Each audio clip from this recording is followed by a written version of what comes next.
Josh Pate joining us here on the program. Josh, what up, buddy? I'm looking out my window. I'm like an hour from you, by the way. The weather just sucks out here right now. I don't know how else to put it. The weather sucks in Texas right now. It does suck. Did you get hit by that hailstorm yesterday? I dodged it, but I was in the air, so we flew around it. Okay. And then we were told by our pilot, for those of you on the left side of the aircraft, there's a nice little show out there. Be glad you're not on the ground. That is exactly how he phrased it. Well, I drove through it. It wasn't great. So I'm sorry that you're in Austin. I apologize about that.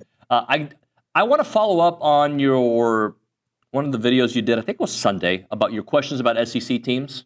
And I'll start off with A&M because I think some of these questions are the same questions we've had on the show. But the question about the defense, about getting to the quarterback, does it give you any pause, or maybe is it not as big of a deal considering last year with all that talent, they weren't able to get to the quarterback? And I feel like that was a problem for A&M last year, no doubt. But to me, the deeper problem was tackling for A&M. So I guess a weird way of asking the question, how big of a question is that for you, even though it's one of your questions?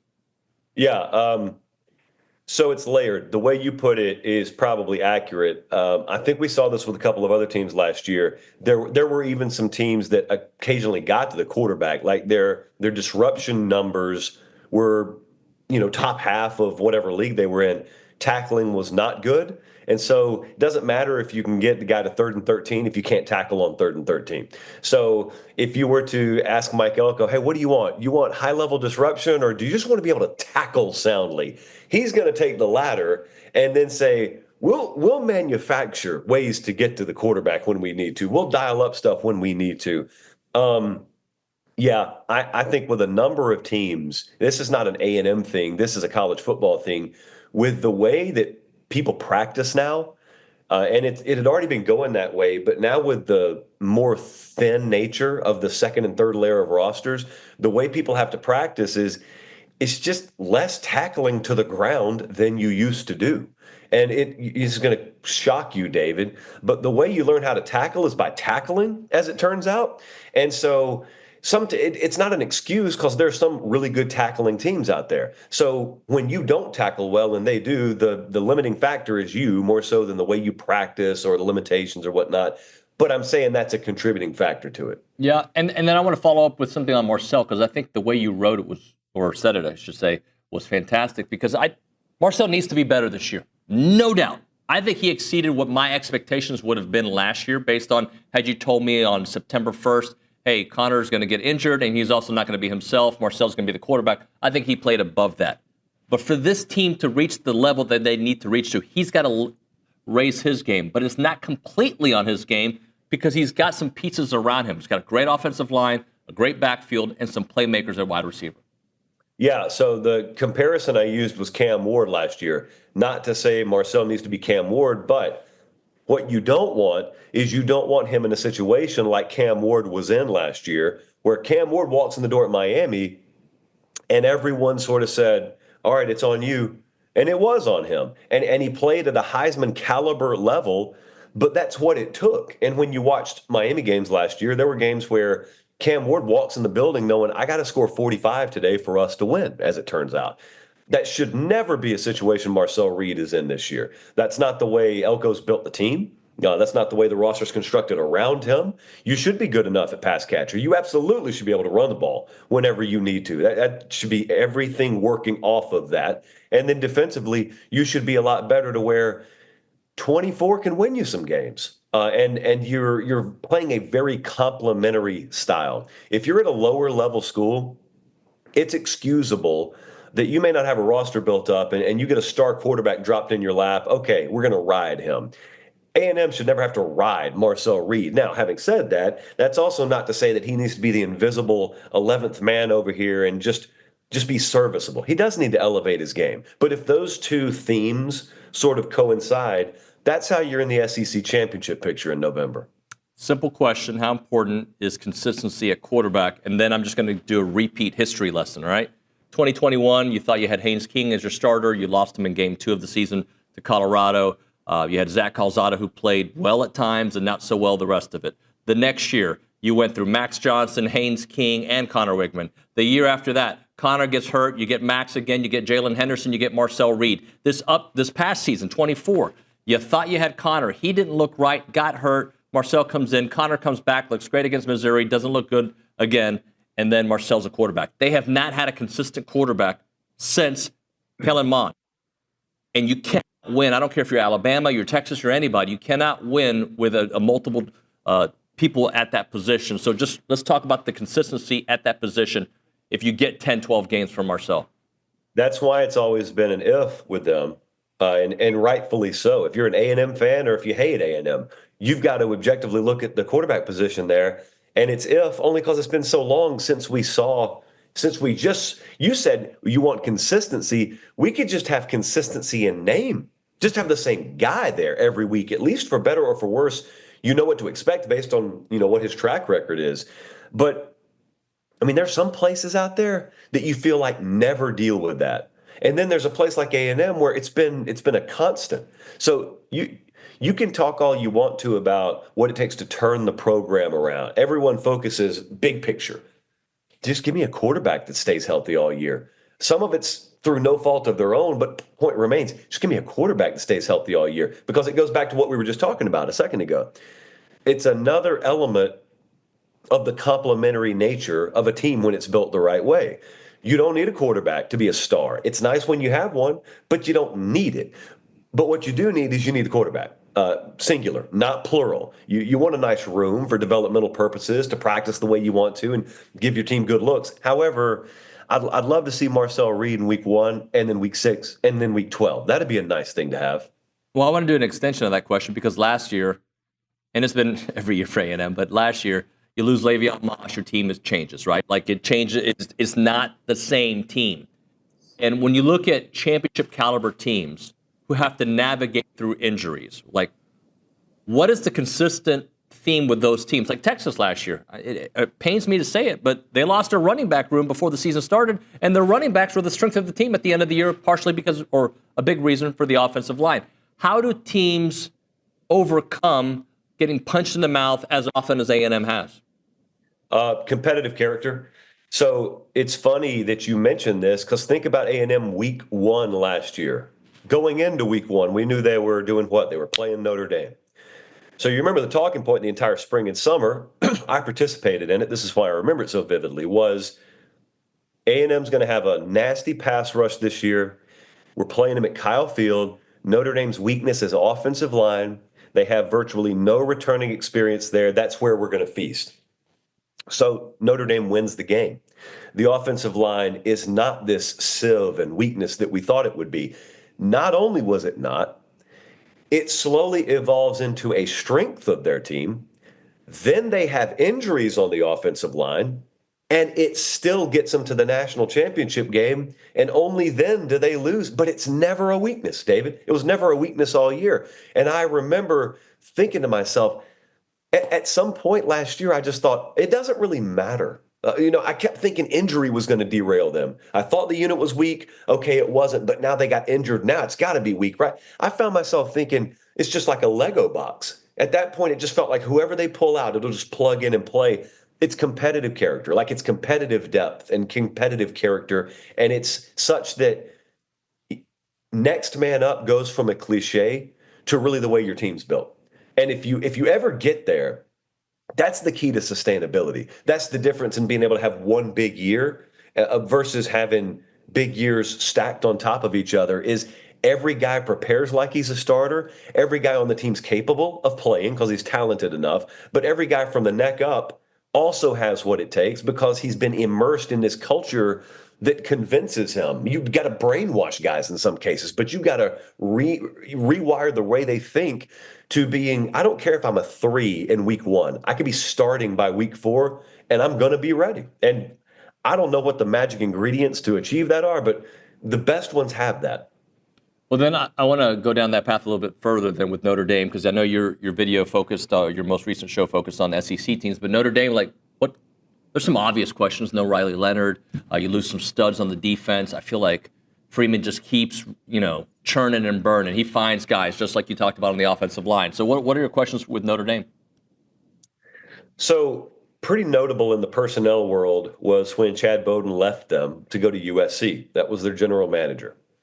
There's a lot of talk out there in the, I don't know, sort of player personnel recruiting portal world about what the secret sauce there at Notre Dame was. Is it Marcus Freeman and the program he's built? Was it what Chad was doing in talent acquisition? Now, I'm sitting over here on the sidelines thinking to myself, well, we'll see, because it'll play itself out on the field. I mean, he's at Southern Cal now. Marcus is still in South Bend. They get their own opportunities to, not that Marcus Freeman has anything to prove to anyone. I think Chad probably has more to prove than Marcus Freeman does. But I think to myself, if that existed, what we just talked about with that offensive line, if that existed there last year, I don't think that exists strictly in the O-line room. I would think that that's permeated throughout the entire program. If that's the case, and it's an if, but it's an informed if, then they are on the precipice of becoming that kind of program that you could just insert into the conversation blindly. You've long since done that with Georgia. Georgia's got a litany of question marks about that team this year, and they're one of two favorites to win the league in all the odds markets right now. That is because they have earned the benefit of the doubt in the entire market's eyes. Bama was that forever under Saban. Ohio State is that. Oregon will be that under Lanning. So I think with Notre Dame, I'm really excited to see them by mid-season because, I mean, the new format has taught us it doesn't matter if you drop a game early. They did last year. They dropped a terrible game early, just not the one we thought they were going to drop. But I'm excited to see them mid-season because around that point's when you start realizing which teams have the ceiling at their best if they happen to play that way like Ohio State did to win it all. Of the teams you did in the SEC, and I guess Notre Dame would fall in the same category, how many of them were questions about quarterback? Because you look across the entire league, there's a lot of new guys starting. I mean, Arch has never really been the guy, right? We've seen him in these flashes, but he's never been the guy that you consistently had a game plan against. You look down the list, Ole Miss, I mean, they're all over the place. Yeah. So the way I would answer that is most of the league has a question at quarterback in some shape, form, or fashion. But it's not just the ones who are starting new guys. Like, you can obviously say it about Texas. You could obviously say it about Ole Miss with Austin Simmons. But in the very next breath, what you owe it to the audience to tell them is Ole Miss is as high on Austin Simmons as I've heard any staff be as high on a new player. Take that for whatever you want to take it as. I was talking to an SEC defensive coordinator last week. One of the first names out of his mouth was Jackson Arnold. Because we were talking about the league this upcoming year. He said, hey, I know everyone's forgotten about Jackson Arnold. I know people are writing off Auburn. That dude's going to be good there. We have not written him off. Like, we got him very much on our radar, which, again, is a take it for whatever you want to take it for kind of proposition. I think, though, David, about places like South Carolina where they return a quarterback. Lenore Sellers could be one of the stars in this league this year. They didn't really do anything in the portal at receiver. And they're, I think, very, very below average by league standards at receiver. So either he's going to make superstars out of some guys, or he's going to take it on his back himself, or you may see a little regression there because they don't have the firepower. Lagway, health. He didn't really practice in spring at Florida. So we'll see about that. Nussmeier, their run-to-pass splits were so lopsided last year. They couldn't run the ball. If they can't run the ball better this year, I don't know that Nussmeier is the guy that just takes over games throughout an entire season. I think he needs what we were talking about with Marcel, that complementary nature. I think the one that has the opportunity to just take the league by storm is Mateer at Oklahoma because he comes in a good situation. That's the most underrated roster in the league because their record was bad last year, but they got a top 10 to 12 caliber roster nationally. Just no one knows it because Oklahoma was terrible offensively last year, but they addressed what they needed to address. So, I mean, we didn't even mention Bama, Georgia. They're both with new guys. It could be such a turn it upside down sort of inverted season in the league, but that's the way the country looks right now. Well, another school then, Missouri, that A&M had no problem with last year at Kyle Field. That was a beatdown. That being said, Luther Burden is not there anymore. Theo Weiss is not there anymore. Like, they look completely different, and this is a program that Drink has really got. They've won 10 games, 2 out of the last 3 years. I mean, they've been moving in the right direction. Can they continue that momentum? Yeah, so the tailback out of UL Monroe, I believe it was, I think he'll be a really good player for them, like 1,000-yard caliber back for them. The big question there that is going to kind of parallel Penn State season is Purbule's the guy at Penn State last year that comes in when Drew Aller goes down at halftime of the Wisconsin game. They're trailing on the road. Prbula comes in. They go on a 21-3 run in the second half to close that one out. He was the way the cards were sort of stacked. Last year was supposed to be Aller's big year. He goes off to the NFL. Just next up, Bo Prbula. That's Trace McSorley 2.0 in their eyes. Well, Aller's still there. Prbula transfers. And Eli Drinkwitz is just like, what just landed in my lap? Oh, a quarterback. Oh, one that's already had a little game experience. It's been developed in a pretty solid program. They're going to win with him. I think you and I both know Missouri's got a very workable schedule, again, by league standards. They're going to be right there in the hunt with a bunch of guys whose names 95% of the country is unfamiliar with, and it won't matter because it never matters with Eli Drinkwitz in Missouri. I want to ask you, I didn't get to watch your clip on the most powerful coaches in college football, but I guess my question is, what is the criteria? What to you makes you powerful? There's a walk into the room, right? Like Nick Saban walks in the room, he looks powerful, and then he commands respect with the way he acts and his resume. What is power to you at that position?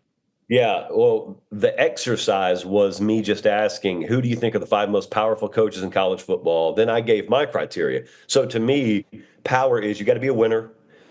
You have to have respect, both amongst your peers and amongst the overall college football ecosystem. People have to respect you at the very least. Even if they hate you, they have to respect you.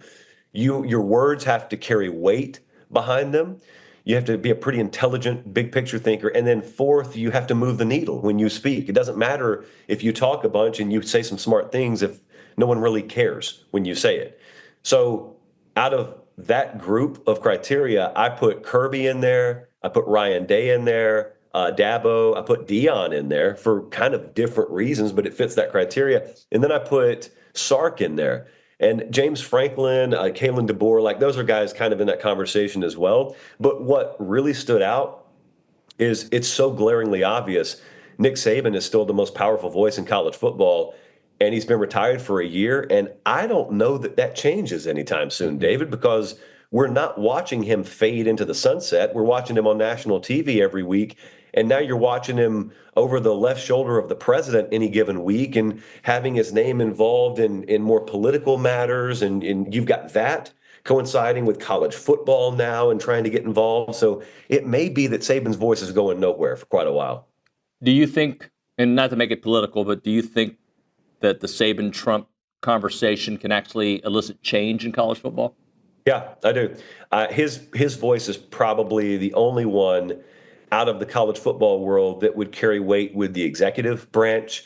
I think his voice carries weight with the legislative portion of this. If you're going to get laws passed, I saw that lawyer yesterday complaining that Donald Trump's involvement or Nick Saban's involvement, that's a big bother. We're so close. And it was funny how this dude called out Nick Saban. He said, Nick Saban's made so much money off this setup and this system, and now we're close to paying the players, and he doesn't like it. And what that lawyer failed to mention, David, is how much money his firm and firms like his have made off college football being an abject disaster with no structure and no rules. So what it could be, just a suggestion, is that it may be a cash cow for legal types is under threat of extinction with some rules and some structure that can be enforced. And they don't like that because they've been able to pave their driveways and put new coats of paint on their buildings because college football is a disaster. Josh, I think we get a House settlement final this Thursday, right? Like it comes to a close, I think, this week.